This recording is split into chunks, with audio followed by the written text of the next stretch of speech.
Encontré a Miijo de Sietano, Tyler, solosando en su almohada, abrazando su dinosaurio de peluche favorito, mientras veía a su hermanastro meta en su malta producto nuevo de Disney.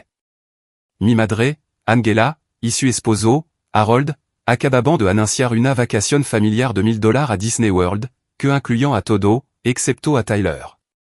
Cuando pregunté por qué Miijo estaba excluido, Harold me miró directamente a los ojos y dijo esa palabra que destrozaron todo lo que creía saber sobre nuestra familia. Los nietastro no cuentan para las verdadera tradición familiar, declaró, porque simplement no había suficiente espacio para extrano en viaje destinado únicamente a parientes de sangre. Depuis en la puerta de la habitación de Tyler, viéndolo tratar de ahogar su lágrima, senti que algo frío se instalaba en mi pecho. Durant 5 años, le había estado enviando a mi madre $3000, cada mes, para ayudar a mantener su nueva vida con Harold. Después de que mi padre falsira cuando yo tenía 22 años, construí mi negocio de consultoría, desde cero, hasta convertirlo en algo sustancial. Cada mes, sin falta, transfería ese dinero, creyendo que estaba invirtiendo en un ambiente amoroso, donde Tyler se sentiría bienvenido y querido, después de que mi divorcio lo dejara yendo y viniendo entre dos hogares rotos. Ese dinero había transformado por completo la existencia de Angela y Harold. Su casa colonial de 4 dormitorio en los suburbios, con su césped bien cuidado y su garage para 3 coches, existía gracias a mi contribución. El Lexus SUV plateado que estaba en su entrada tenía pago que yo ayudé a cubrir. Las encimas de granito, los electrodomésticos de acero inoxidable y el sótano terminado, donde Harold organizaba su noche de poké, todo provenía de mi apoyo constante. Había calculado que, en 5 años, mi contribución sumaba más de $180,000, en apoyo de lo que yo creía que era nuestra unidad familiar extendida. Inicialmente, Tyler había sido incluido en todo. Fiesta de cumpleaños donde Harold le alborotaba el pelo y lo lamaba en campeón. Manana de Navidad donde los regaló bajo su árbol coincidían con los que recibían los 3 hijos biológicos de Patricia. Barbacoa de verano donde Tyler jugaba en la piscina de su patio trasero, junto a su primastro, mientras Harold azaba hamburguesa y contaba chiste que hacían rer a todo. Durant los 2 primeros años, senti que habíamos creado con éxito la familia reconstituida que sonaba dar a Tyler, después de que su madre se mudara al otro lado del por su nuevo trabajo.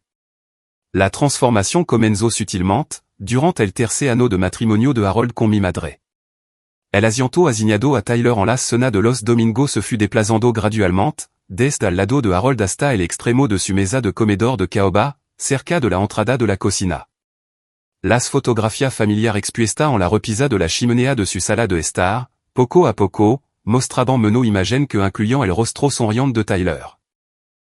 Los intercambios de regalos en las festividades se volvieron notablement desigual, con Tyler recibiendo artículos prácticos, como ropa interior térmica y cuaderno escolar, mientras que los nietos biológicos de Harold desenvolvían consola de jugo de Nintendo y zapatilla Air Jordan. Cuando mencioné esta creciente discrepancia a Angela, durant conversación privada, ella me aseguraba constantemente que estaba analizando en exceso las dinámicas familiar normal. Prometió que Tyler era amado por igual, y que cualquier diferencia percibida era el resultado de descuido inocente, en lugar de una discriminación deliberada.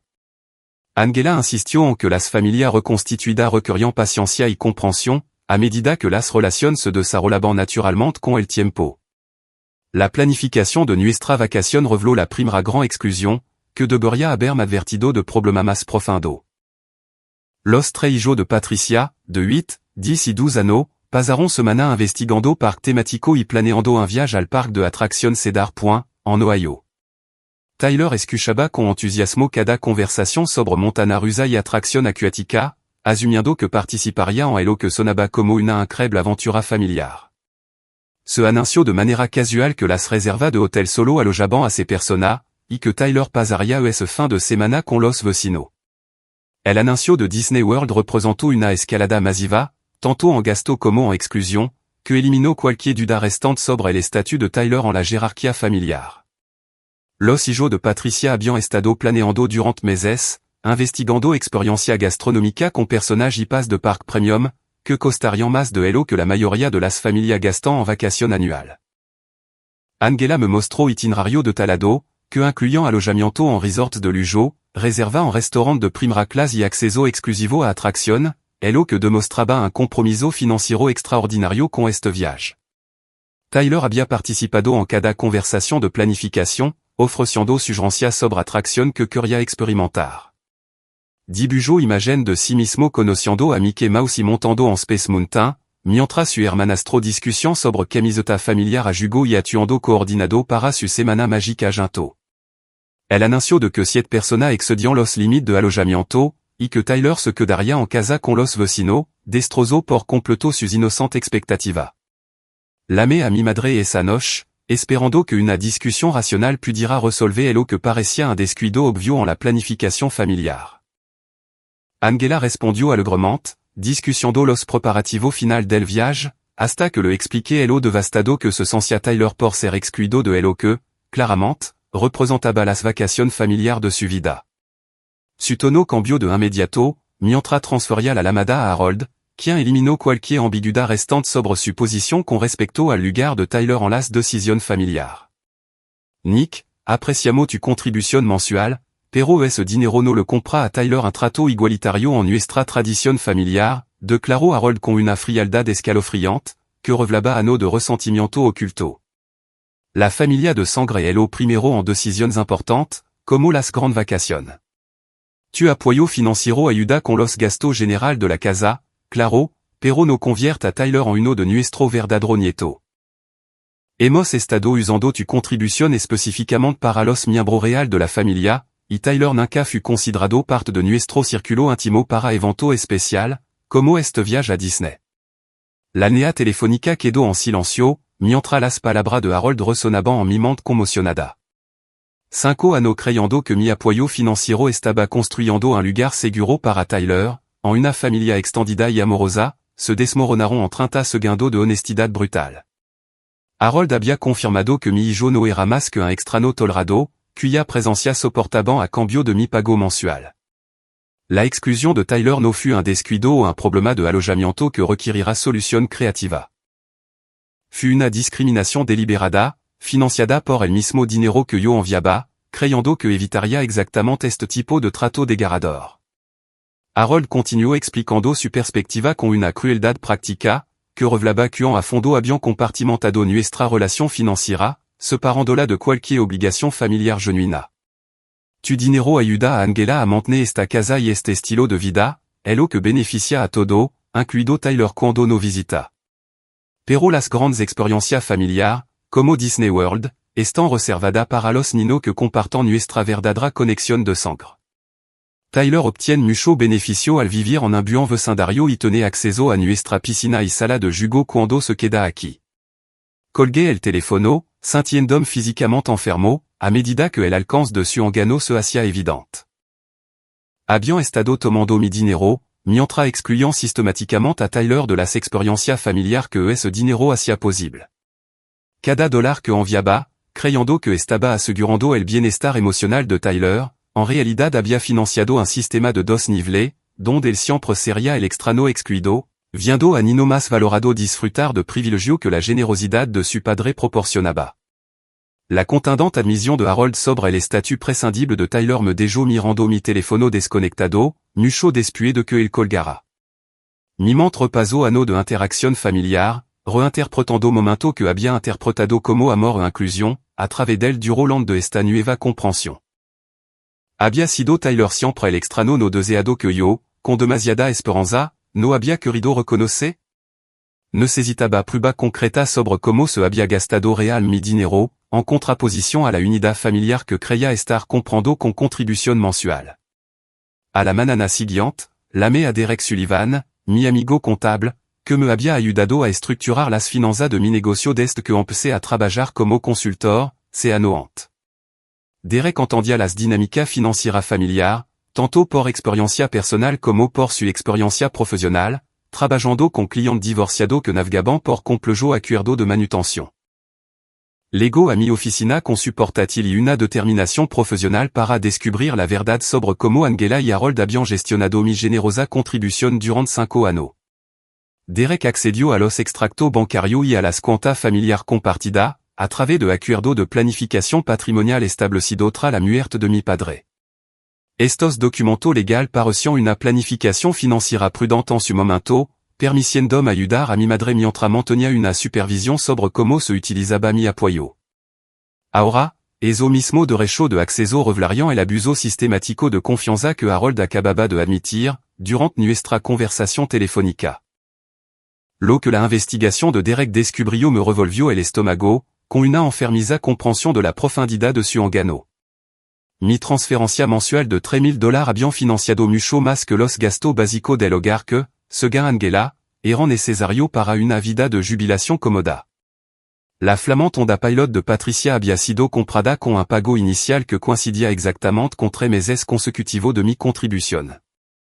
La matrícula de la escuela privada para los tres nietos biológicos de Harold ascendía a $18,000 anual, dinero que provenía íntegramente de las cuentas que recibían mi apoyo mensual. Múltiples vacaciones familiares, en los últimos 2 años, coincidían perfectamente con mi calendario de pago, y sin embargo, Tyler había sido excluido de cada uno de esos viajes, a pesar de que mi dinero financiaba los gastos. Derek encontró extracto de tarjeta de crédito que revelaban compra de repas de diceno para los hijos de Patricia, costosa consola de videojuego y aparato electrónico que a Tyler nunca se le permitió tocar, y factura de restaurant de cena familiar cara, que ocurrian las noches en que Tyler se quedaba en mi casa, en lugar de con Angela y Harold.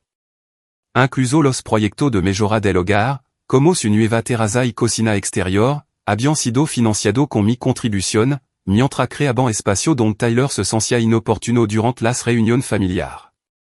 Los muebles de la terraza costaron más de $4,000 y tenían capacidad para exactamente 6 personas, un número que convenientemente excluía a Tyler de las comidas y el entretenimiento familiar al aire libre. Su cocina exterior contaba con una parrilla y un refrigerador de alta gama, que Harold usaba para recibir a su amigo, mientras que a Tyler se le decía específicamente que no tocara nada durant las visitas. El descubrimiento más inquietante provino de los registros de propiedad a los que Derek accedió, utilizando su credencial de investigación profesional. Angela y Harold habían estado documentando mi contribución como regalo, en lugar de apoyo familiar, lo que significaba que no tenían ninguna obligación legal de incluir a Tyler en cómo ese dinero beneficiaba al hogar. Para las agencias gubernamentales y cualquier posible desafío legal, yo era simplemente un hijo generoso que ayudaba a su madre, en lugar de un padre que pagaba por la inclusión de su hijo en un acuerdo de familia reconstituida. La investigación de Derek reveló que Harold había estado tergiversando sistemáticamente nuestra relación financiera entre familiar y conocido de la comunidad. Harold le decía a los vecinos y amigos que yo estaba pasando por dificultad económica, y que él y Angela estaban apoyando generosamente a su necesitado hijo y nieto, por obligación familiar. Esta narrativa presentaba a Harold como un proveedor exitoso que ayudaba a su hijastro en apuro, en lugar de revelar la verdad, que su cómodo estilo de vida existía entramamente gracias al éxito de mi negocio y a mi generosidad mensual. Habían invertido completamente nuestra relación real para mantener su estatus social mientras tomaban mi dinero. Harold asistía a eventos comunitarios y funciones de networking empresarial, presentándose como un ejecutivo jubilado que apoyaba a su familia, en lugar de reconocer su dependencia de mi contribución para mantener su estilo de vida suburbano y su actividad social. El descubrimiento final, y devastador, llegó cuando Derek encontró documento legal reciente, que establecían fondo educativo para los 3 nietos biológicos de Harold. Estos fondos ascendían a $47,000 y excluían específicamente a Tyler por su nombre, en la documentación legal que establecía los derechos de los beneficiarios. El momento y las cantidades correspondían exactamente con mi contribución de los últimos 18 meses, demostrando que habían tomado mi dinero y lo habían utilizado para asegurar el futuro educativo de los niños que compartían la sangre de Harold, mientras se aseguraban explícitamente de que Tyler no recibiría nada, a pesar de ser financiado por la generosidad involuntaria de su padre. Derek imprimió una documentación completa que mostraba la conversión sistemática de mi apoyo familiar en beneficio discriminatorio que excluían a Tyler, mientras enriquecían a los miembros de la familia biológica de Harold. Las transferencias bancarias, los extractos de tarjeta de crédito, los registros de propiedad y los documentos legal contaban la historia completa de un abuso financiero, disfrazado de agradecida asistencia familiar. Cada dólar que enviaba, creyendo que estaba construyendo la seguridad de Tyler, en realidad había creado una economía familiar paralela, donde su presencia era tolerada, pero su interés nunca eran priorizado. Me senté en la sala de conferencia de mi oficina, mirando la soja de calculo y los registros bancarios que revelaban 5 años de manipulación emocional, financiado con mi propio dinero. Tyler había sido abusado psicológicamente, haciendo creer que pertenecía a una familia que lo excluía sistemáticamente de las experiencias que la generosidad de su padre hacía posible. La exclusion de Disney World no fut un incident aislado, sino la culmination de un patron diseñado para recordar la Tyler su estatus inferior, mientras se extraía el máximo beneficio financiero de la mort de su padre. La crueldad casual de Harold durant nuestra conversación telefónica ahora parecía una honestidad calculada, en lugar de un arrebato emocional. Había estado planeando esta conversación durant meses, esperando una exclusión tan obvia que ni siquiera yo pudiera racionalizarla. Harold quería que entendiera el lugar permanente de Tyler en su jerarquía familiar, mientras se aseguraba de que mi contribución financiera continuaría, bajo la amenaza de una exclusión total de la vida de Angela. La documentation que Derek reunió se convertiría en una prueba crucial en el ajuste de cuenta legal y financiero que la arrogancia de Harold había hecho inevitable. Su admisión de que mi dinero no le compraba a Tyler un trato igualitario estaba a punto de costar todo lo que habían construido usando ese mismo dinero. Harold no tenía idea de que su momento de honestidad brutal acababa de desencadenar la conversación más cara de su vida de privilegiado. Pasé 3 días planificando cuidadosamente mi enfoque, ante de llamar a Angela para organizar lo que describí como una reunión familiar para discutir la próxima celebración del 8º cumpleaños de Tyler y la planificación familiar futura. Mi estrategia requería testigo profesional y documentación exhaustiva, así que le pedí a Derek que me acompañara como asesor financiero, para revisar los gastos familiares con fin de planificación fiscal. Angela pareció genuinamente encantada con esta atención al cumpleaños de Tyler y sugirió que nos reuniéramos en su casa el domingo por la tarde, cuando Harold estaría en casa después de su partido de golf semanal con amigo jubilado. Derek y yo legamos con portafolio profesional a jugo, que contenía extracto bancario impreso, historial de transacción, registro de propiedad y documento legal, organizado cronológicamente para contar la historia completa de 5 años de abuso financiero. Angela nos recibió calurosamente en su puerta principal, ofreciéndonos café y galta casera, mientras comentaba lo maravilloso que era ver a Nick mostrando un intérêt tan profundo en la planificación financiera familiar para la seguridad futura de Tyler. Harold salió de su dormitorio principal, vistiendo un costoso atuendo de golf que mi dinero había comprado, extendiendo su mano para un apretón de mano masculino y seguro, que demostraba su supuesta autoridad continua sobre las decisiones familiares que afectaban a Tyler. Su actitud relajada sugería una confianza total en que esta reunión afirmaría su patrón establecido de tomar mi dinero, mientras mantenía el control sobre cómo se distribuían los beneficios familiares entre los niños que consideraban dignos. Comencé nuestra discussion con una gratitud genuina por el papel que Angela y Harold jugaban en la vida de Tyler, reconociendo su disposición a incluirlo en su actividad doméstica y expresando mi aprecio por la estabilidad que proporcionaron durant mi difícil proceso de divorcio, 3 años antes.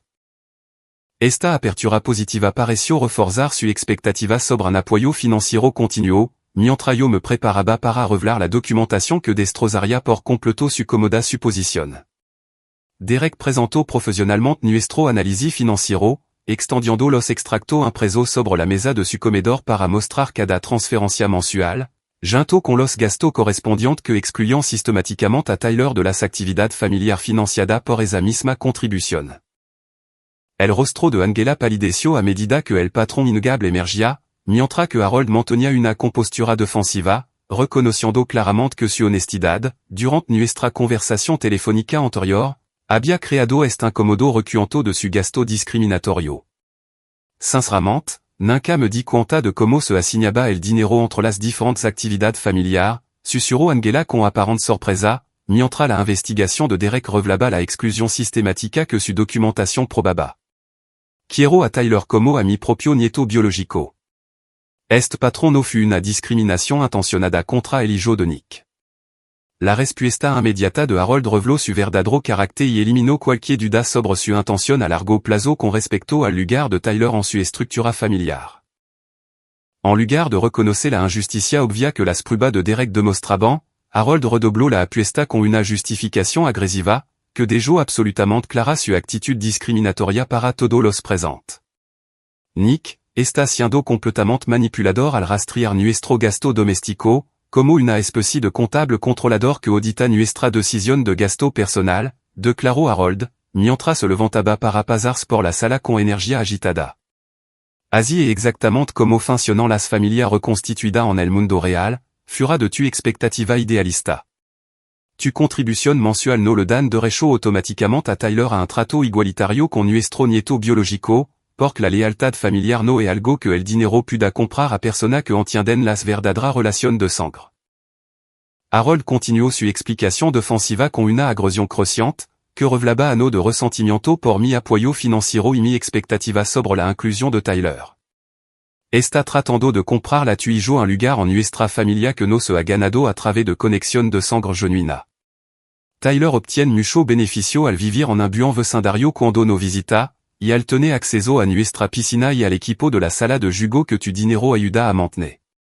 La confrontación se intensificó dramáticamente cuando Patricia legó inesperadamente con su traillo, regresando de comprar para su próximo viaje de vacación de primavera a Europa, otra costosa vacación familiar financiada parcialmente por mi contribución, mientras Tyler permanecía excluido de las oportunidades de viaje internacional. Los Nino comenzaron inmediatamente a discutir sobre Malta de diceno y plan de viaje de lujo que mi dinero estaba financiando, mientras Tyler se quedaba en casa con Inra durante las aventuras familiar.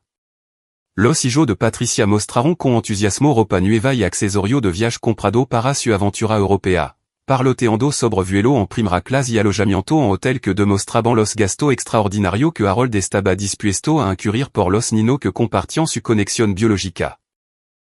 Su entusiasmo inocente proporcionó el contexto perfecto para el abuso financiero que la documentación de Derek había expuesto, mostrando cómo mi dinero permitía experiencia de lujo que excluían deliberadamente a Tyler de los recuerdos familiar que se estaban creando con el apoyo financiero de su padre.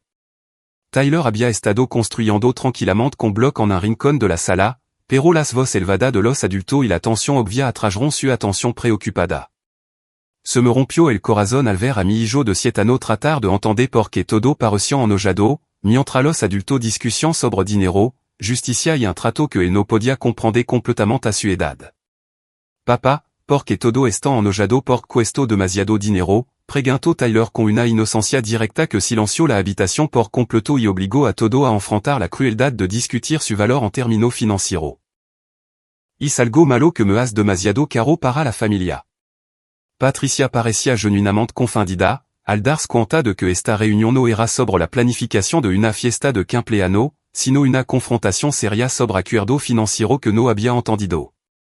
La ira defensiva de Harold se intensificó, al sentirse acorralado por una documentación que no podía disputar y desafiado por testigo profesional que no esperaba enfrentar, durant lo que él asumía sería una discusión familiar de rutina.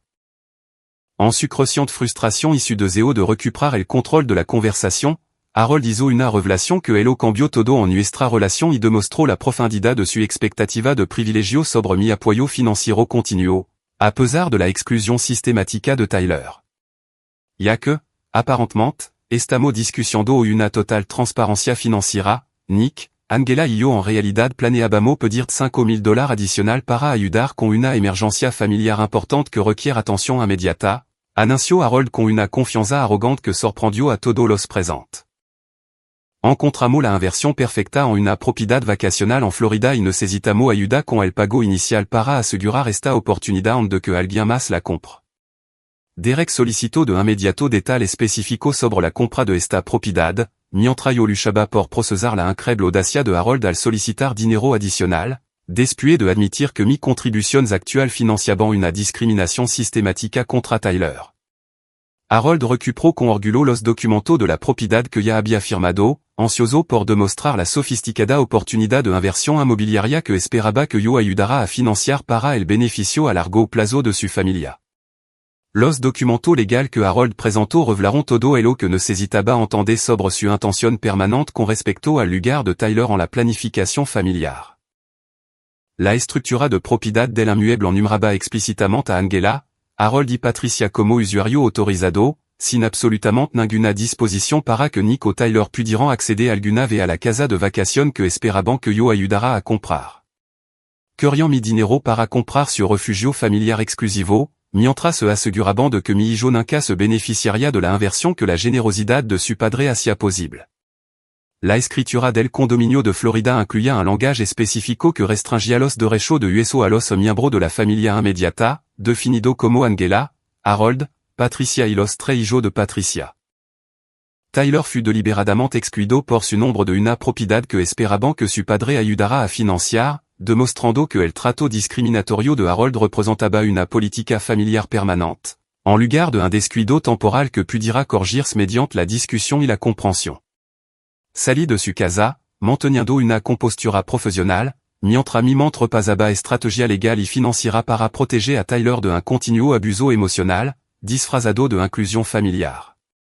Derek y yo pasamos el trayecto de regreso a mi oficina discutiendo los pasos inmediatos para documentar todo lo que habíamos presenciado, mientras la confrontación permanecía fresca en nuestra memoria y las admisiones de Harold se recordaban claramente. La aplicación de grabación de voz de mi smartphone había capturado las declaraciones explícitas de Harold sobre la propiedad vacacional y su declaración inequívoca sobre el estatus permanentemente excluido de Tyler en su jerarquía familiar. El lunes por la mañana trajo una acción decisiva, cuando contacté a Jennifer Walsh, la abogada de derecho de familia que había manejado habilmente mi proceso de divorcio très annoante. La experiencia de Jennifer en dinámica familiar y protección infantil la convertía en la defensora ideal para navegar las complejidades legales de la situación de Tyler. Revisó la exhaustiva documentación financiera de Derek, junto con los registros de propiedad que Harold había revelado inadvertidamente durante nuestra confrontación del domingo, reconociendo de inmediato el patrón sistemático de abuso emocional disfrazado de generosidad familiar. La exclusión deliberada que HS documentado podría constituir abuso psicológico en un proceso judicial de familia, explicó Jennifer durante nuestra detalada consulta en su oficina del centro. El bienestar emocional de Tyler está siendo danado sistemáticamente por una discriminación calculada, financiada por la generosidad financiera de su padre. Necesitamos establecer límites de protección claro de inmediato y crear prueba documentada de los cambios positivos en su salud psicológica, una vez que si retirado de este ambiente familiar tóxico. Jennifer también me puso en contacto con la DRA. Sara Martinez, una terapeuta familiar licenciada, especializada en dinámica de familia reconstituida y problema de desarrollo emocional infantil. La DRA. Martinez tenía una amplia experiencia tratando a niños que sufrían daño psicológico por un trato discriminatorio dentro de estructura familiar que parecían amorosa desde una perspectiva externa, pero que creaban jerarquía interna que danaban la autoestima y el desarrollo social de los jóvenes. Tyler ha estado experimentando un rechazo sistemático, disfrazado de inclusión condicional, explicó la DRA. Martinez, después de revisar mi detalada documentación sobre el trato a Tyler, junto con las grabaciones de las declaraciones explícitas de Harold sobre las prioridades de la familia de sangre. La dependencia financiera que sus abuelos mantienen contigo se a una dinámica particularmente cruel, donde la presencia de Tyler es tolerada por razón económica, en lugar de un afecto genuino. Esto ensena a los niños que deben ganarse la mort a través de las contribuciones financieras de su padre, en lugar de ser valorado por su valía inherente como seres humanos. La DRA. Martinez recomendó la retirada inmediata de situación en las que Tyler presenciara un trato preferencial hacia otro niño, mientras que su propia necesidad de interés eran sistemáticamente ignorado o minimizado. Enfatizó que la exposición continua al comportamiento discriminatorio de Harold crearía un daño duradero en la autoestima de Tyler y en su capacidad para formar relaciones saludables a lo largo de su vida adulta. Mientras construía una documentación legal exhaustiva con la guía de Jennifer, commençait simultanément à implementar sistema de apoyo alternativo para Tyler, que reconstruirían su confianza independientemente de las dinámicas familiar tóxica de Angela y Harold. Investigué programa juvenil centrado en la educación tecnológica y el desarrollo atlético, donde Tyler podría desarrollar habilidad y amistad basada en su propio interés y personalidad, en lugar de consideración política familiar. La Academia de Programación de nuestro colegio comunitario ofrecía programa intensivo de verano para niños de la edad de Tyler, impartido por estudiantes de secundaria que estudiaban ciencia de la computación y desarrollo de software. El programa de ces semanas costaba $400, incluyendo material e instrucción individual, dinero que podía permitirme fácilmente redirigiendo una pequeña parte de lo que le había estado enviando a Angela mensualmente. Tyler siempre había demostrado una curiosidad natural sobre cómo funcionaban los videojuegos y los sitios web, haciendo preguntas detalladas sobre la lógica de programación y el diseño de interfaz que revelaban habilidad de pensamiento analítico. También inscribí a Tyler en una liga competitiva de baloncesto juvenil, a través del departamento de recreación de nuestra ciudad, donde la membresía del equipo costaba $60 y enfatizaba el desarrollo del carácter junto con la mejora de las habilidades atléticas. La filosofía del programa priorizaba el esfuerzo y el trabajo en equipo por encima de la victoria, exactamente la tutoría masculina positiva que Tyler ne s'hésitaba después de presenciar los patrones de comportamiento manipulador y de privilegio de Harold. Las actividades estructuradas proporcionarían a Tyler un logro genuino y un sentimiento de pertenencia social, basado en su esfuerzo personal, en lugar de los arreglos financieros de su familia. A lo largo de este proceso, commencé a documentar discretamente caso adicional de la exclusión de Tyler, mediante un cuidadoso mantenimiento de registro y la grabación legalmente permitida de conversación durante las interacciones familiares. Jennifer me aconsejó que establecer un patrón exhaustivo de trato discriminatorio sería crucial si Angela y Harold intentaban tomar represalia contra mi establecimiento de límite financiero, a través de reclamación de derechos de los abuelos o interferencia con mi acuerdo de custodia establecido. Sin embargo, la investigación continua de Derek reveló que Harold había estado difundiendo activamente rumor dañino por toda nuestra comunidad, que amenazaban tanto mi reputación profesional como mi capacidad para mantener las relaciones con los clientes que no mantenían financieramente a Tyler y a mí. A través de conocidos mutuos en nuestro club de campo y en eventos de networking profesional, Harold se había estado presentando sistemáticamente, a sí mismo y a Angela, como abuelo caritativo que apoyaban a su hijo financieramente irresponsable y a su problemático, Nino. Esta mentira calculada había legado a varios colgas de mi negocio de consultoría, a través de conexiones sociales que no había considerado vulnerable a la manipulación de Harold.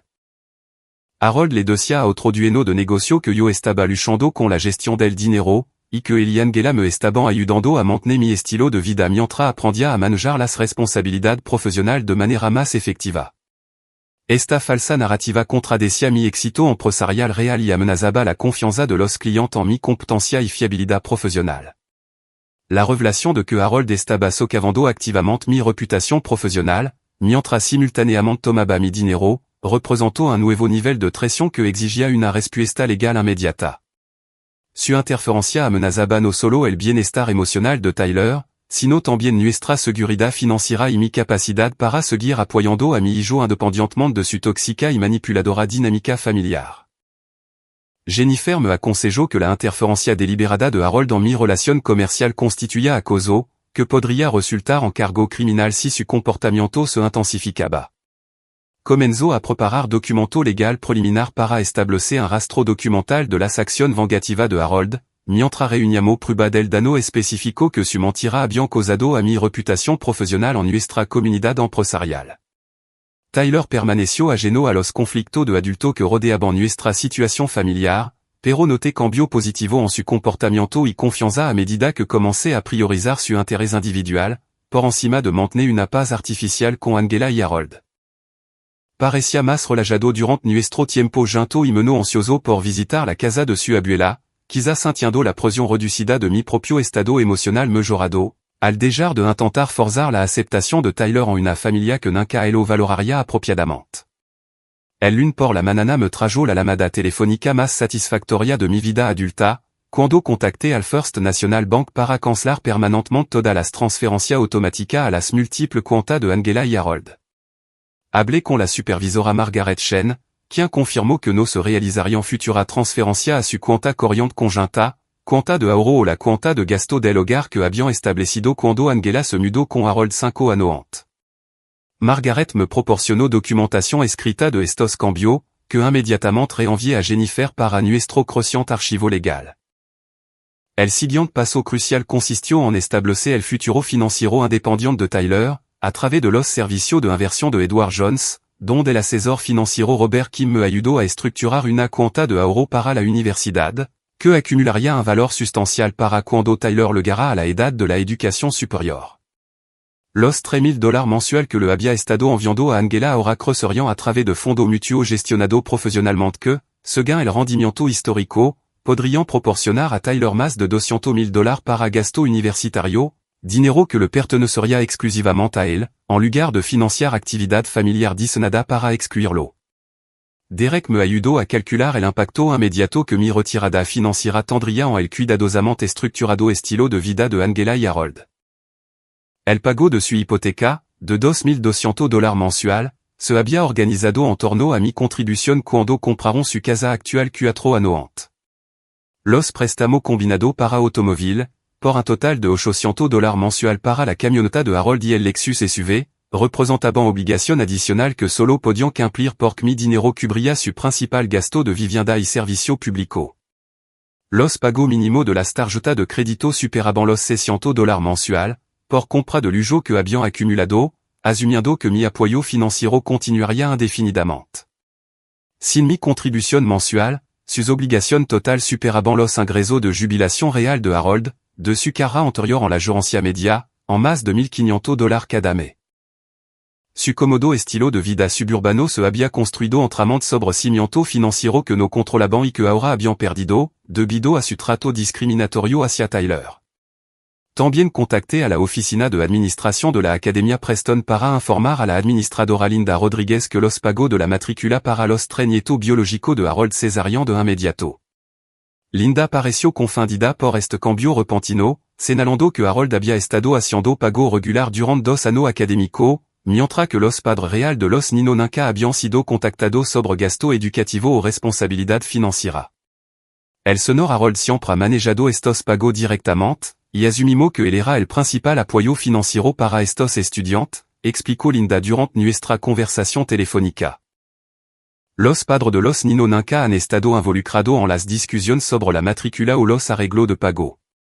Aclaré que la capacidad de pago de Harold siempre había dependido del apoyo financiero de miembros de la familia que estaban retirando la asistencia, debido a circunstancia personal fuera del control de Harold.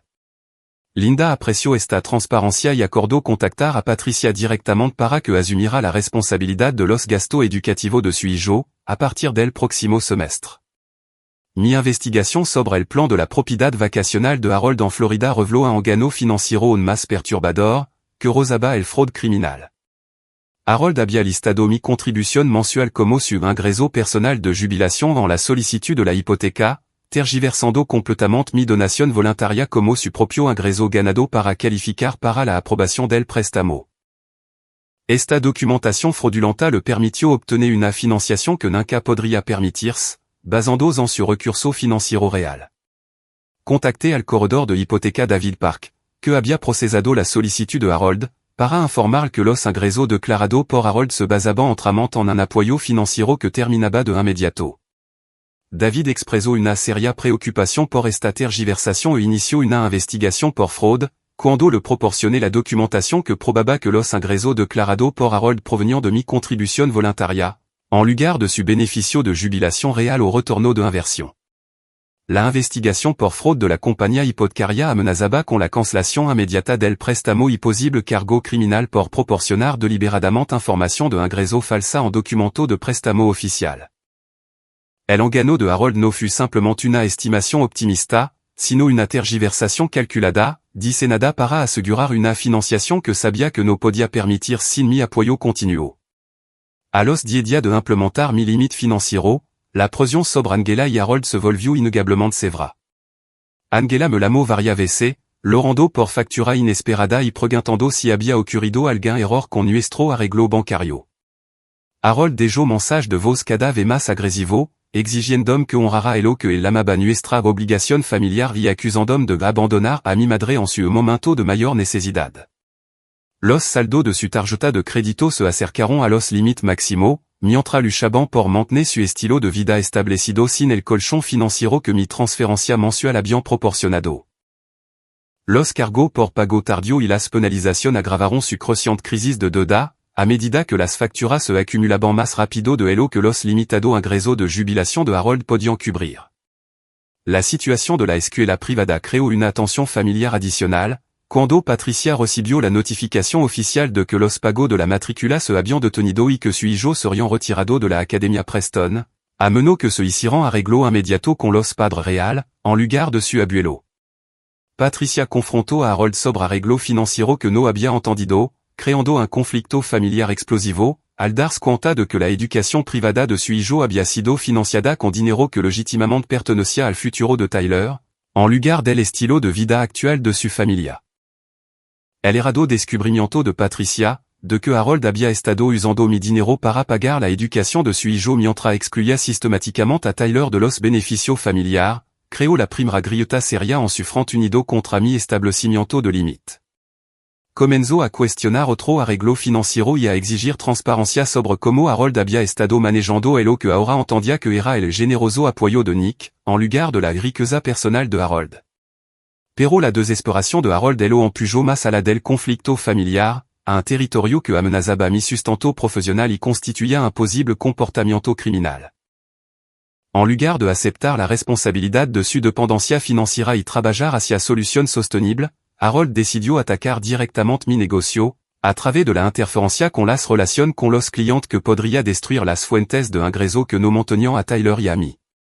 El comportamiento vengativo y creciente de Harold estaba a punto de cruzar línea legal que transformaría nuestra disputa familiar en un territorio criminal, donde la participación de Jennifer se volvería absolutamente esencial para proteger tanto mi negocio como el futuro de Tyler. La interferencia de Harold en mi relación profesional reveló las profundidades desesperadas de su carácter, cuando se enfrentó a las consecuencias de su comportamiento discriminatorio hacia Tyler. Contactó sistemáticamente a mi tres clientes de consultoría más grande, afirmando falsamente que le debía una cantidad sustancial de dinero por servicio de cuidado infantil y apoyo familiar, mientras solicitaba que redirigieran su pago a su cuenta personal, en lugar de pagarme directamente por los servicios profesionales legítimos que había prestado. Las mentiras de Harold a mi cliente incluían invención de talada sobre mi supuesta irresponsabilidad financiera y afirmación de que miembro preocupado de la familia estaban tratando de ayudarme a evitar la bancarrota gestionando mi ingreso en mi nombre. Se presentó a sí mismo como un gestor financiero familiar responsable, que trataba de proteger mi relación comercial, mientras se aseguraba de que mis obligaciones con mi padre anciano se cumplirán de que yo malgastara el dinero en gasto personal. Afortunadamente, mi relación establecida con los clientes y mi reputación profesional me protegiront contra la manipulación vengativa de Harold. Mark Thompson, de Thompson Manufacturing, me llamó directamente después de que Harold se le acercara durant un almuerzo de networking de la Cámara de Comercio, con su extraña afirmación sobre tener autoridad sobre mi finanza y arreglo comercial.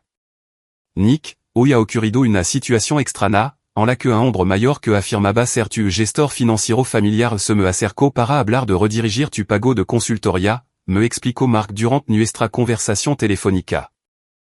Insistió en que tenía serio problema de dinero y que los miembros de la familia estaban tratando de ayudarte gestionando tu ingreso. Toda la conversación parecía completamente inconsistente con tu competencia profesional y nuestra relación comercial de 3 años. Harold había hecho un contacto fraudulento similar con Peterson Engineering y el buffet de abogado de Jennifer, otros dos clientes importantes que proporcionaban ingreso mensual constante, esencial para mantener a Tyler y nuestra independencia financiera. Ambos clientes expresaron una genuina preocupación por la interferencia de Harold, mientras solicitaban una aclaración sobre mi estado financiero real y si sus afirmaciones tenían alguna base legítima. El detalado relato de Mark Thompson reveló que Harold había preparado mentiras sofisticadas, diseñadas para socavar mi credibilidad profesional, mientras se posicionaba como un miembro de la familia preocupado que trataba de ayudar con mi supuesta crisis financiera.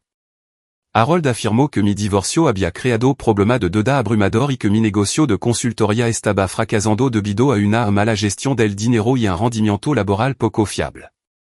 Inmediatamente reenvié a Jennifer prueba exhaustiva de la interferencia comercial de Harold, quien reconoció esta escalada como acoso criminal, que violaba múltiples leyes estatales que rigen las relaciones comerciales y la intimidación personal.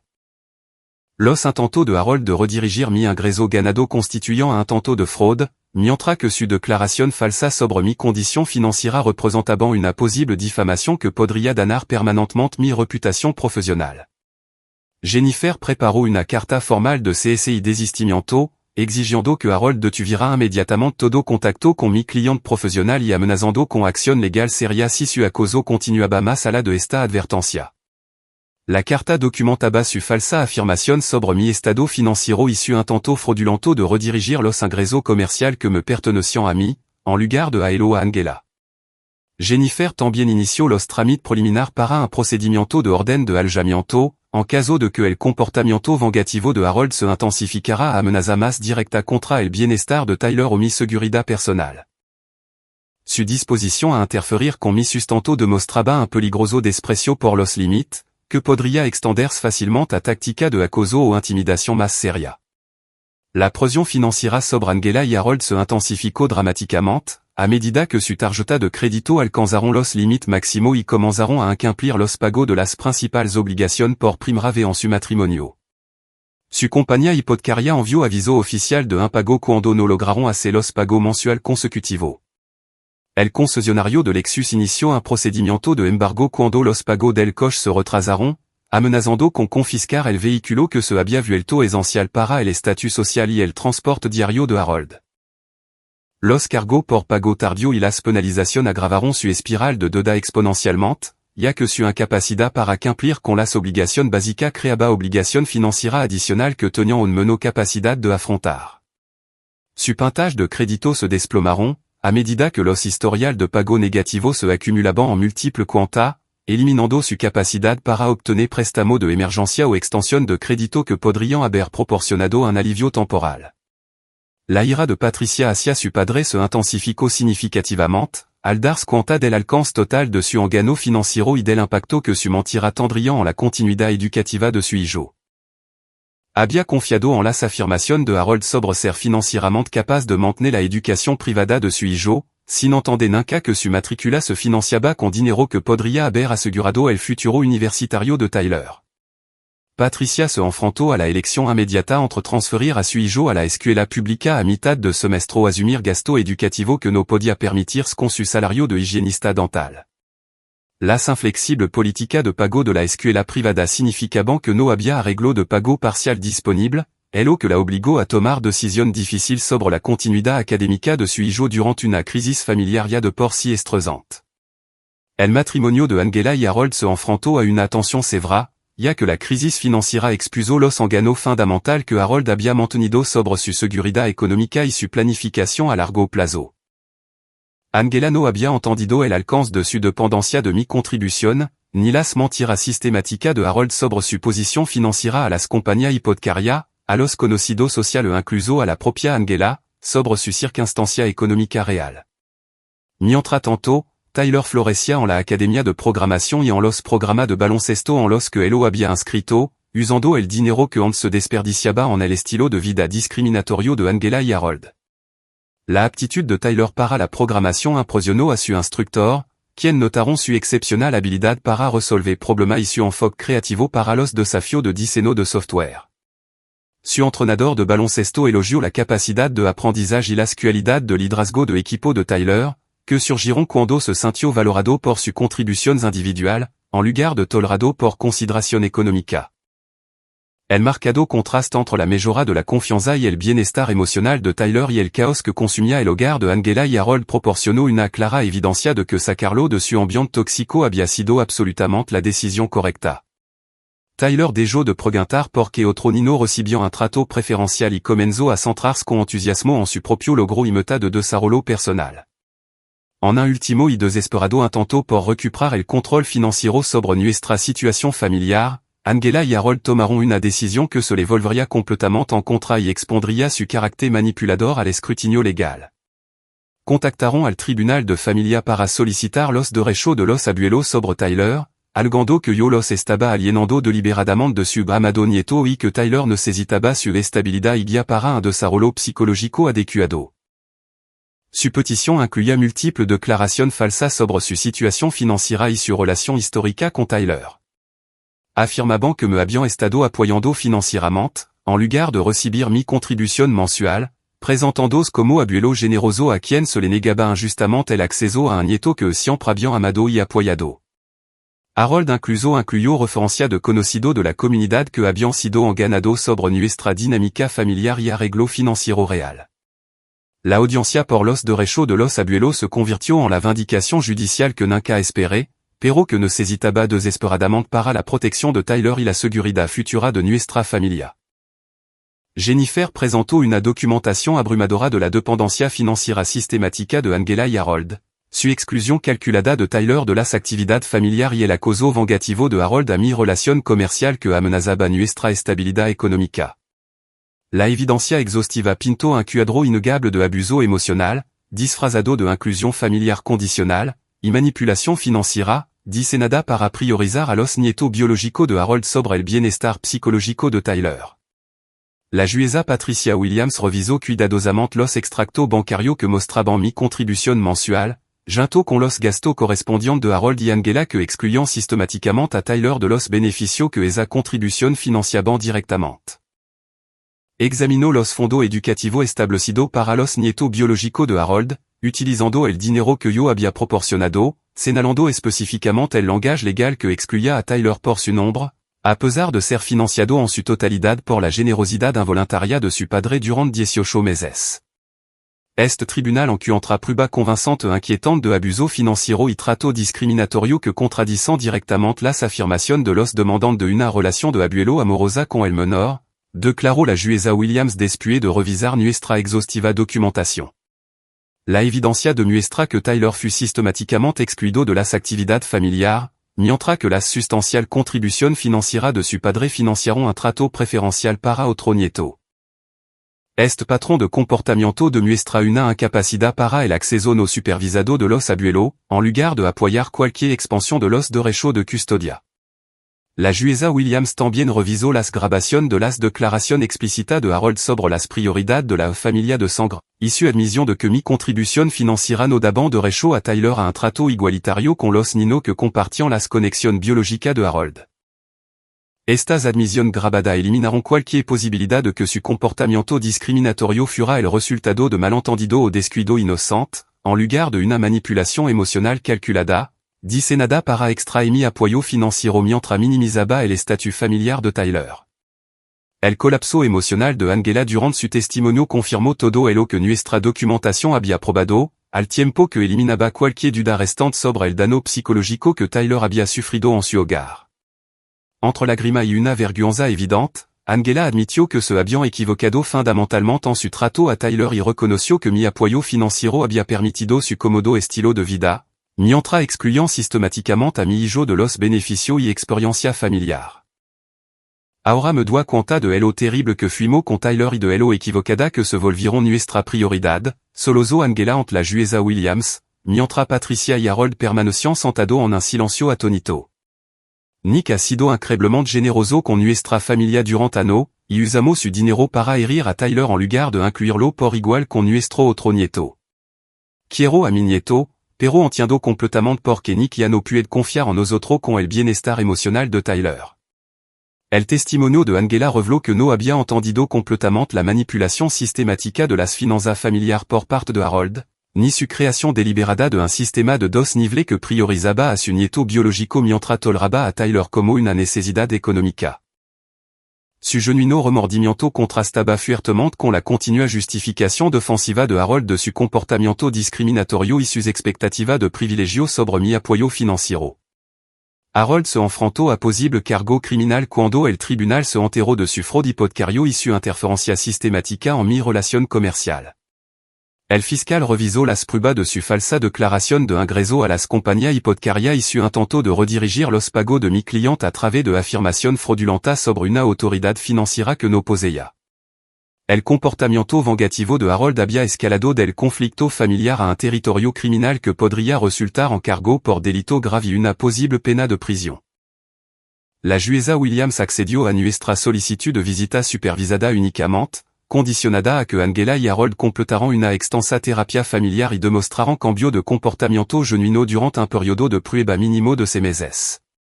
También emitió una orden de protección que prohibía cualquier discusión o solicitud financiera durant las visitas supervisadas, protegiendo a Tyler de una mayor manipulación económica o presión emocional sobre las relaciones familiares. La decisión del tribunal proporcionó a Tyler protección legal, al tiempo que establecía consecuencia clara para el trato discriminatorio de Angela y Harold. La jueza Williams enfatizó que los derechos de los abuelos existían para proteger el bienestar de los niños, en lugar de permitir un abuso emocional continuo por parte de parientes que priorizaban a algunos nietos sobre otros, basandos en relation biologica. Ces meses después de la décision del tribunal, Tyler se había transformado en un ino seguro de sí mismo y emocionalmente sano, que prosperaba en actividad elegida específicamente para su interés y necesidad de desarrollo, en lugar de consideración política familiar. Su habilidad de programación progresaron notablemente bajo una instrucción dedicada, lo que lo levó a crear jugo simple y sitio web interactivo que impresionaron a maestro y compañero de clase por su creatividad y sofisticación técnica. El equipo de baloncesto de Tyler ganó el campeonato de su división, con Tyler contribuyendo con asistencia crucial y jugada defensiva que los entrenadores destacaron por demostrar un espíritu de equipo excepcional y habilidad de pensamiento estratégico. Su compañero de equipo eligieron a Tyler como capitán del equipo para la siguiente temporada, reconociendo cualidad de liderazgo que florecieron cuando se sintió genuinamente valorado por sus contribuciones individuales, en lugar de tolerado por razón económica. Los $3,000 mensuels que anteriormente había enviado a Angela y Harold crecieron sustancialmente en el fondo universitario de Tyler, gestionado profesionalmente, acumulando más de $28,000 durant ces meses de estrategia de inversión adecuada. Este dinero pertenecía enteramente al futuro educativo de Tyler, en lugar de financiar actividad familiar diseñada para excluirlo de una participación significativa y una conexión emocional. Angela finalmente se divorció de Harold, después de reconocer como su comportamiento manipulador y sus actitudes discriminatorias habían dañado su relación con su hijo y su nieto, más allá de una reparación inmediata. Se mudó a un apartamento modesto y comenzó a trabajar a tiempo parcial en un consultorio médico local para mantenerse de forma independiente, sin depender de las contribuciones financieras de Nadimas ni esperar un apoyo continuo de los miembros de la familia. Las visitas supervisadas de Angela con Tyler se centraron enteramente en su interés y logro individual, sin discutir conflicto familiar pasado o arreglo financiero. Demostró un esfuerzo genuino por reconstruir su relación, basandos en las necesidades y preferencias de Tyler, en lugar de expectativa y obligación de adulto. Tyler disfrutaba mostrando a Angela su proyecto de programación y su logro en el baloncesto, mientras mantenía límite emocional apropiado que protegían su bienestar psicológico. Harold se enfrentó a un procedimiento de quiebra cuando su investigación por fraude hipotecario resultó en la cancelación inmediata del préstamo y sustancial sanción penal. Incapaz de mantener los pagos de su casa sin mi apoyo financiero o de calificar para una financiación alternativa debido a su solicitud fraudulenta, Harold lo perdió todo y finalmente se mudó a otro estado para escapar de las continuas consecuencias legales y de la conciencia de la comunidad sobre su comportamiento criminal. La partida de Harold eliminó la fuente principal de toxicidad y discriminación de nuestra situación familiar, al tiempo que le permitió a Angela la oportunidad de reconstruir su relación con Tyler, basandos en un afecto genuino, en lugar de arreglo financiero o las actitudes prejuiciosas de Harold sobre las prioridades de la familia de sangre. Patricia inicialmente luchó con la transición de su hijo de una prestigiosa escuela privada a la educación pública, pero finalmente descubrió que este cambio benefició significativamente su desarrollo de carácter y su conciencia social. Sin la influencia de privilegio y las expectativas de trato preferencial de Harold, los hijos de Patricia aprendieron a valorar las oportunidades educativas y a desarrollar un aprecio por los logros obtenidos a través del esfuerzo personal, en lugar de las ventajas financieras familiar. Patricia también se disculpó conmigo en privado por no reconocer como mi generosa contribución financiera habían financiado los privilegios de su hijo, mientras que Tyler era sistemáticamente excluido de los mismos beneficios familiar. Expresó un genuino remordimiento por el daño emocional que Tyler había sufrido y se comprometió a asegurarse de que su hijo entendieran la importancia de tratar a todos los miembros de la familia con el mismo respeto, independientemente de las relaciones biológicas. Tyler nunca preguntó por Harold después de que concluyeron los procedimientos judiciales, pero mantuvo un contacto closamente positivo con Angela durant su visita supervisada. Su relación se reconstruyó gradualmente, basandos en la demostración constante de Angela de un comportamiento cambiado y un entrée auténtico en las actividades de Tyler, en lugar de las dinámicas financieras familiares o los conflictos de adultos sobre dinero y obligación. La lección más profunda que surgió de esta dolorosa experiencia fue reconocer que la generosidad financiera sin límite claro se convierte en un comportamiento permisivo que, en última instancia, perjudica a todos los involucrados, incluida las personas que reciben el apoyo. Ni intentó de comprar la aceptación de Tyler en una familia amorosa en realidad habían financiado su exclusión sistemática y su abuso emocional, mientra le ansnaban que est la mort dependia de las contribution economica, en lugar de su valor humano inherente. La notable mejora de Tyler en confianza y estabilidad emocional demostró que proteger su dignidad y su bienestar psicológico era infinitamente más valioso que mantener una paz familiar artificial, construida sobre la dependencia financiera y el trato discriminatorio. Aprendió que su valor personal no depende de la aprobación o inclusión de los demás, sino que se desarrolla a través de su propio carácter, esfuerzo y relación genuina con persona que aprecian su cualidad individual. Me di cuenta de que mi padre habría estado orgulloso de los límites que establecí para proteger a Tyler de una continua manipulación emocional y explotación financiera, disfrazada de amor familiar. AVC, la acción parental más amorosa requiere decir no a persona que afirman que les importa, mientras demuestran a través de su comportamiento que los beneficios económicos importan más que las relaciones genuinas o el bienestar emocional de los niños. Tyler y yo planeamos una increíble vacación de verano a Washington, D.C. y Nueva York, usando el dinero que anteriormente había subsidiado el cómodo estilo de vida de Harold y Angela, mientras financiaba la exclusión de Tyler de las experiencias familiar.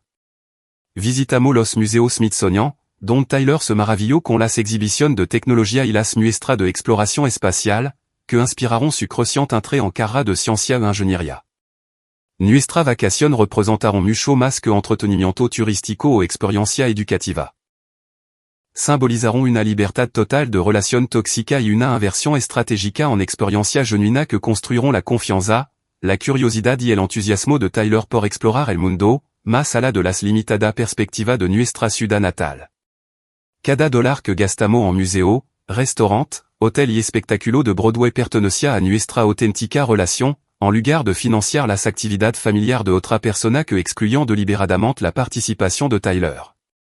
Tyler me dijo durant nuestro vuelo que se sentía agradecido de que ya no tuviéramos que fingir que éramos queridos en lugar donde no nos valoraban de verdad.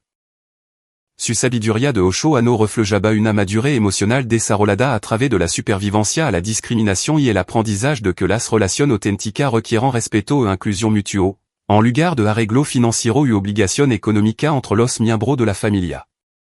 Nuestra historia concluyó con Tyler y yo construyendo una vida basada en el amor genuino, el respeto mutuo y las experiencias compartidas, en lugar de intentar comprar la aceptación de personas que nunca nos valoraron apropiadamente o entendiront nuestro verdadero valor como individuo. Los $3,000 mensuales que habían financiado nuestro dolor emocional y nuestra exclusión sistemática ahora crecen para el futuro educativo de Tyler, mientras creamos recuerdo y oportunidad que reflejan nuestro verdadero potencial y nuestra merecida felicidad. ¿Alguna vez te has enfrentado a una situación en la que tuviste que elegir entre mantener la paz familiar y proteger el bienestar emocional de tu hijo de pariente que de quererlo? AVC, las decisiones más difíciles conducen al crecimiento personal más profundo y a la felicidad más auténtica para todos los involucrados. Si esta historia resonó con tu propia experiencia familiar o desafío de límite financiero, por favor, comparte tu pensamiento y situación similar en los comentarios a continuación. Recuerda darle me gusta a este video si te ayudó a pensar de manera diferente sobre las relaciones financieras familiares y la importancia de proteger a los niños de la manipulación emocional. Suscríbete para más historias sobre cómo defender lo que es correcto, incluso cuando requiere confrontación difícil con miembros de la familia.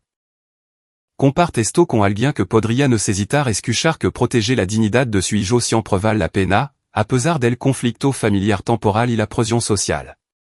Gracias por escuchar nuestro viaje desde la manipulación financiera hasta las relaciones familiares auténticas, y espero que encuentres el courage para priorizar el amor genuino sobre la paz artificial en tu propia situación familiar.